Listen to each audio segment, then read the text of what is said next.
날씨가 벌써 이제 겨울로 들어가고 있는 그런 상황입니다. 증시도 지금 계속해서 겨울을 맞고 있는 상황이 되겠습니다.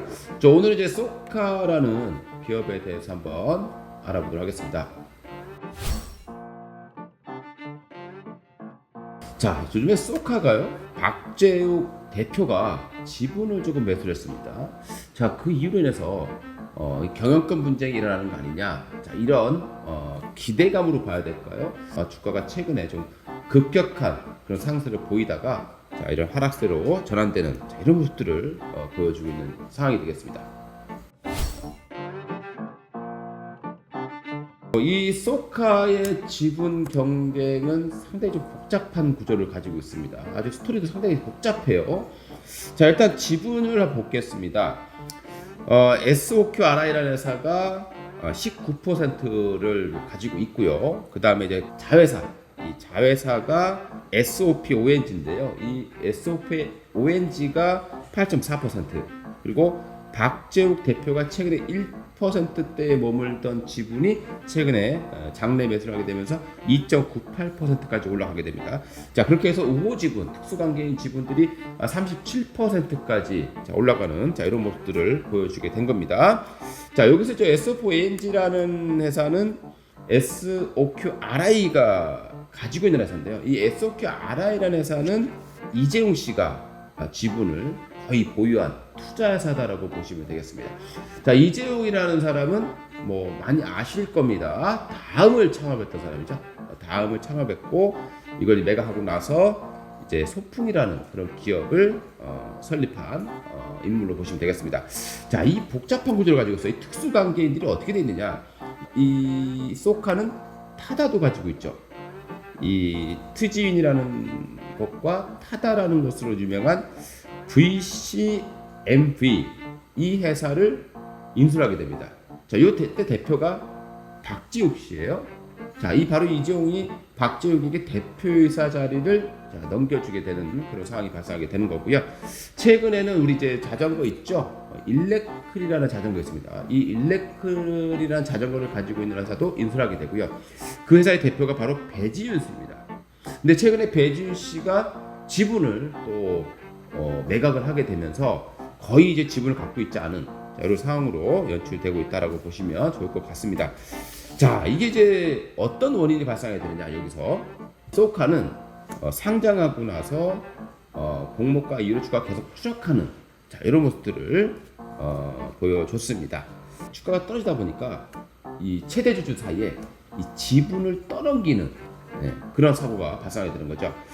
4대 주주였습니다. 4대 주주였는데 IAMP라는 이 투자회사가 있습니다. 이 투자회사가 풋옵션을 가지고 있어요. 그러니까 풋옵션이라고 하는 것은 나중에 이 가격이 떨어지면 이 가격에 사달라는 거예요. 그 가격이 바로 45,172원입니다. 그리고 콜옵션이라고 하는 것은 내가 그 회사 지분을 사가지고 올게라는 그 권리를 주는 게 콜옵션이고요. 대표적으로 콜옵션은 삼성바이오오피스, 삼성바이오로직스가 삼성바이오오피스의 콜옵션을 행사하면서 또 다시 갖고 오게 되는 그런 모습들이 있었다는 거죠. 그리고 그 전에 미국의 바이오 회사가 콜옵션 행사하면서 2대 주주로 올라갔던 부분들, 이런 것들이 바로 콜옵션이에요. 내가 사가져갈게 라는 게 콜옵션이고, 풋옵션은 사가라 라는 게 이제 풋옵션이 되겠습니다. 바로 이 IMM이 SOPONG라는 회사에게 지분을 사라고 떠넘긴 거죠. 45,172원이었다라고 보시겠습니다. 자, 그리고 이 소카의 최대 주주였던 기업이 다시 또 롯데렌탈에게 또 같은 가격에 사가라라고 풋옵션을 행사하게 되는 거죠. 자, 그래서 그 지분이 대략 한 4% 정도 됩니다. 롯데렌탈이 바로 이 SOPONG, 이 회사의 풋옵션 회사로서 지분을 사주고 오는 거죠.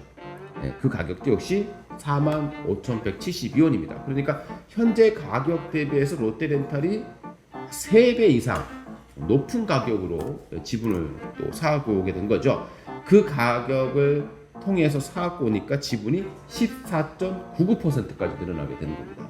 자, 롯데렌탈은 이참에 그럼 내가 지금 소카와 비슷한 사업을 하고 있어요. 그린카라는 사업을 하고 있는데 이게 뭐 지지부진한 상황이 되겠습니다. 그러니까 이거 이참에 인수해보자. 자, 이런 상황이 발생하게 되는 거죠. 그래서 SK가 가지고 있던 지분 17.91%를 인수하기로 하는 그런 계약을 맺게 되는 거죠. 그래서 올해 9월 달에 절반 293만 주 정도를 이미 매입을 했고 내년 9월까지 남은 절반을 인수하기로 하는 그런 계약을 체결한 바 되는 거죠. 이걸 만약에 다 사가지고 오게 됐을 때는 지분율이 거의 33%, 그러니까 최대 주주하고 지분 차이가 4%밖에 나지 않는 거죠. 최근에 2%밖에 안 났어요.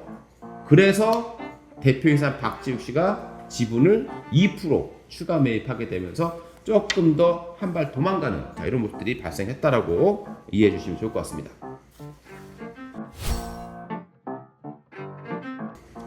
자, 그러면 이 회사가 지분 경쟁 가능성이 있느냐를 봐야 될 것 같은데 제가 볼 때는 충분히 가능성이 있다. 나중에 지금 당장은 아닐 것 같아요. 여러 가지 문제점이 있기 때문에 이 롯데렌탈의 입장에서 보게 되면 그린카를 하고 있지만 이게 지금 굉장히 좀 시장 점유율이 거의 없다시피 합니다. 그러니까 소카를 인수하게 되면 여러 가지 시너지를 가져올 수 있다라고 판단하게 될 것이고요. 그래서 나중에는 욕심이 좀 생길 가능성이 충분히 있다라고 판단해 보셔야 될 것 같고요. 다만 내년까지 지켜봐야 될 부분이 뭐냐면 내년 9월 이내에 지분을 인수하는 계획을 마련했기 때문에 그 전에는 지분 경쟁에서 이기기 어려운 그런 구조다라고 보시면 좋을 것 같습니다.